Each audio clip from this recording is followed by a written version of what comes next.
Hello বন্ধুরা, তোমরা সবাই কেমন আছো? Welcome to Bakul's kitchen. এই গরমের মরশুমে আজকে বানিয়ে নিলাম কচু পাতা ও সজনা পাতা দিয়ে ছ্যাঁকা শাক। আমাদের গ্রামে এই শাককে ছ্যাঁকা বলি, বাকি অন্য জায়গায় অন্য নামও থাকতে পারে। আর কী নামে ডাকা হয় এই শাককে আমাকে কমেন্ট সেকশনে অবশ্যই জানাবেন।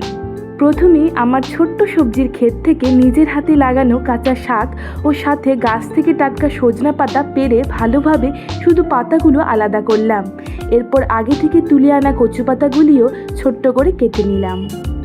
এবার মোটামুটি সাইজের একটি গোটা রসুন ও 10-12টা লঙ্কাকে ভালোভাবে পেস্ট করে নিতে হবে।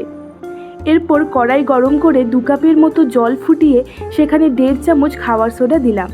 আপনারা খাবার সোডা না দিয়ে খারও দিতে পারেন। এবার একে একে সব শাকগুলি দিলাম, সাথে 1 চামচ লবণ দিয়ে ভালোভাবে নেড়েচেড়ে কিছুক্ষণের জন্য ঢেকে দিলাম।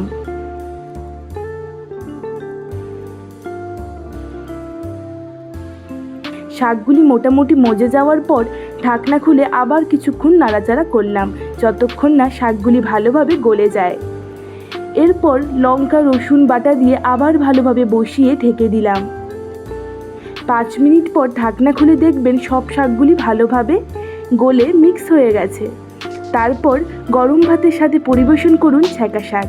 আমি সাথে একটু আলু ভাজাও বানিয়ে নিয়েছিলাম। এই গরমকালে বিনা তেল মশলা দিয়ে পেট ঠান্ডা রাখে এরকম একটি রেসিপি অবশ্যই বানিয়ে ফেলুন। রেসিপিটা আপনাদের কেমন লাগলো এবং খেতে কেমন হয়েছে সেটা কিন্তু অবশ্যই আমাকে কমেন্ট সেকশনে জানাবেন। আপনাদের যদি রেসিপিটা ভালো লেগে থাকে তাহলে এরকম আরও রেসিপির জন্য আমার চ্যানেলকে লাইক, কমেন্ট এবং শেয়ার ও সাবস্ক্রাইব করবেন। Thank you so much for watching.